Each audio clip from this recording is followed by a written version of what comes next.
السلام علیکم، کیسے ہیں آپ؟ بالکل ٹھیک ہوں، اللہ کا شکر ہے۔ اور جیسے کہ آپ ٹائم دیکھ رہے ہیں 3:30 بج رہے ہیں، سحری کا ٹائم ہے اور بس میں سحری بنانے آئی ہوں۔ اب میں تھوڑا جلدی اس لیے بناتی ہوں کیونکہ پھر میرے بچے بھی اٹھ جاتے ہیں، مجھے تھوڑا سا پرابلم ہوتا ہے۔ چھوٹی بیٹی بھی بہت زیادہ چھوٹی ہے تو ظاہر ہے چھوٹے بچے نہیں سمجھ سکتے ان سب چیزوں کو، تو اس وجہ سے مجھے بہت مینیج کر کے چلنا پڑتا ہے ہر چیز کو۔ تو آپ لوگوں کی بہت فرمائش بھی آ رہی تھی کہ میں رمضان کی ولاگس آپ لوگ کے ساتھ شیئر کروں، اپنی جو روٹین ہے سحری اور افطار کی۔ تو میں اپنی پوری کوشش کرتی ہوں کہ میں آپ لوگوں کی فرمائش کو پورا کر سکوں اور آپ لوگ کو سیٹسفائی کر سکوں۔ اپنی ویڈیوز بناتی ہوں، شوٹ کرتی ہوں جیسے جیسے ٹائم ملتا رہتا ہے، کیونکہ مجھے خود بہت اچھا لگتا ہے۔ اور جب بندہ ایک دفعہ یوٹیوب پر آ جاتا ہے تو وہ یوز ٹو ہو جاتا ہے اور اس کو اچھا لگتا ہے، اور یہ سب اپنی ہی فیملی لگتی ہے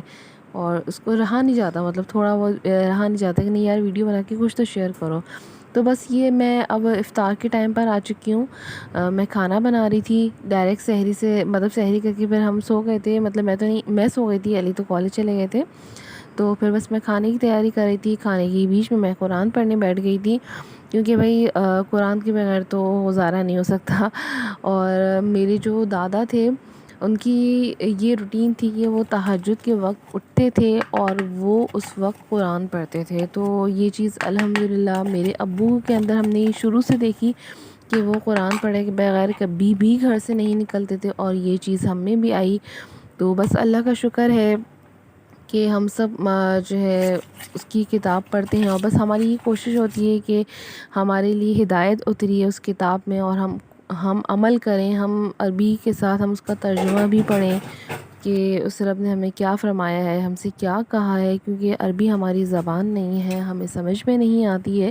تو عربی تو ہم پڑھتے ہی ہیں ظاہر ہے کہ، لیکن عربی کے ساتھ جو کہ اس کا ترجمہ ہے ہمیں ضرور وہ مسٹ پڑھنا چاہیے اور سمجھنا چاہیے اس چیز کو، کیونکہ یہ ہدایت کی کتاب ہے اور بہت اچھا لگتا ہے، بہت سکون ملتا ہے آپ کو پڑھ کر۔ اور ریئلی واقعی میں جب میں چھوٹی تھی اور میں ابو کو دیکھتی تھی کہ یار مطلب کوئی اپنا وقت قرآن پڑھے بغیر گزارتے نہیں ہے، ابو ایسا کیسے ہو سکتا ہے، لیکن اب اس بات کا احساس ہوتا ہے کہ نہیں یار بہت سکون ہے اس کتاب میں۔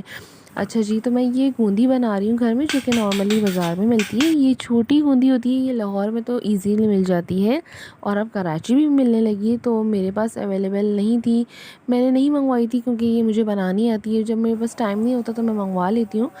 تو بس میں نے یہ بیسن کھولا تھا اور اس کے اندر لال مرچ، ہلدی اور نمک ڈالا تھا، اور آخر میں تھوڑا سا میں نے میٹھا سوڈا ڈالا تھا کیونکہ تھوڑا کم ہی ڈالنا پڑتا ہے میٹھا سوڈا۔ اور یہ دیکھیں بالکل بازار جیسی تیار ہو گئی ہے گوندی، کتنی چھوٹی چھوٹی باریک گوندی ہے۔ اور یہ جو چمچ میں نے آپ کو دکھایا تھا یہ میری امی کا چمچ ہے، میری امی نے اس چمچ کو خود بنایا تھا، تو آج یہ دیکھیں میرے کام آ رہا ہے زبردست۔ تو بس یہ عصر کا وقت ہو چکا تھا تو میں نے کہا کہ میں نماز پڑھ لوں، تو بس میں نماز پڑھنے کھڑی ہوئی تھی، تو کیونکہ ساتھ ساتھ آپ کو الحمدللہ ہم سبھی مسلمان ہیں، اس چیزوں کو بھی مینیج کرنا ہوتا ہے کہ نماز قضا نہ ہو جائے، اور باقی افطار تو چلتی رہتی ہے، اس کا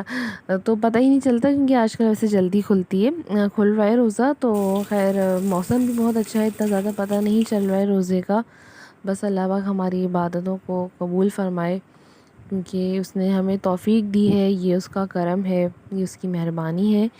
باقی آپ لوگ بھی کمنٹس میں مجھے بتائیے گا کہ آپ لوگوں کے رمضان کیسے گزر رہے ہیں، کیا ہو رہا ہے، کیونکہ بس میں یہ سوچتی ہوں کبھی کہ یار آج افطار میں بس کھانا چلے گا، بس کھانا بناؤں گی، تو لیکن پھر بھی میں بہت کچھ بنا لیتی ہوں الحمدللہ، یہ بھی اس کے احسان ہے۔ اور یہ اب ہم جا رہے ہیں ڈاکٹر کے،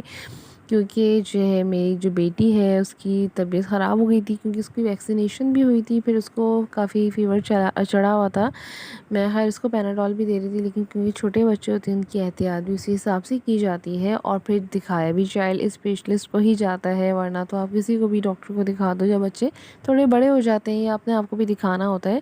تو جو ہمارے جو ڈاکٹر ہیں وہ بیٹھتے بھی بہت دور ہیں، تو بس یہ سمجھ لیں کہ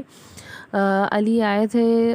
نماز پڑھ کے، میں نے فوراً ہی ان سے کہا کہ یار کیونکہ ان کے اٹھنے کا بھی ٹائم ہو جاتا ہے ڈاکٹر کے، تو بس ہم فوراً سے ڈاکٹر کے گئے اور پھر ہم نے اس کو دکھایا۔ تو یہ ہوتا ہے کہ آپ چھوٹے بچوں کو ڈاکٹرز کو دکھا دو نا تو ایک مطمئن ہو جاتا ہے آپ کا دل، ورنہ خود اپنی سیلف میڈیسنس نا اتنے چھوٹے بچوں پر کام نہیں کرتی ہیں اور نہیں دینی چاہیے، کیونکہ آپ کو پتہ نہیں ہوتا، بچہ بتا بھی نہیں سکتا ہے ڈاکٹر کی اسپیشلٹی ڈاکٹر نے اتنا پڑھا ہے تو کچھ نہ کچھ تو حاصل کرا ہی ہے نا، ظاہر ہے کہ ہمیں ان میں فرق ہے. تو ہمیشہ اس چیز کا دھیان رکھنا چاہیے کہ چھوٹے بچوں پر اپنی آزمائی نہیں کرنی چاہیے، ان کو ہمیشہ چائلڈ اسپیشلسٹ کو ہی دکھانا چاہیے تاکہ وہ جو کنڈیشن ہے اس کے حساب سے ہی دوا دیتے ہیں. اور الحمدللہ ہماری ڈاکٹر بہت اچھے ہیں بھائی. بس ہمارا دل ہی ان سے مطمئن، ہم مطمئن ہوتے ہیں ان سے، ورنہ تو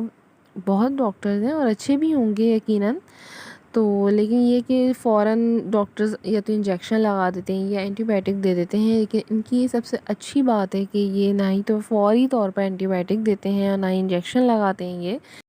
تو بس میں ان کو ابھی کہہ رہی تھی کہ آپ ہمارے ایریا میں بیٹھ جائیں، ہمیں آپ کے ایریا میں آنا پڑتا ہے، بڑی مشکل ہوتی ہے، بہت دور ہے ہمارے گھر سے. تو کہہ رہے تھے کہ یہاں سے ٹائم نہیں ملتا، ورنہ ضرور آپ کے ایریا میں بھی بیٹھتا. خیر آج کا ولاگ آپ لوگوں کو کیسا لگا مجھے بتائیں. آپ لوگوں کی فرمائش پر میں نے یہ ویڈیوز بنائی ہیں کہ سحری کی اور افطار کی. تو مجھے اپنی رائے دیجیے گا اور مجھے اپنی دعاؤں میں خاص یاد رکھیے گا. اپنا خیال رکھیے گا، ہماری فیملی کو دعاؤں میں یاد رکھیے گا. اس مبارک مہینے میں مجھے اجازت دیجیے. اللہ حافظ.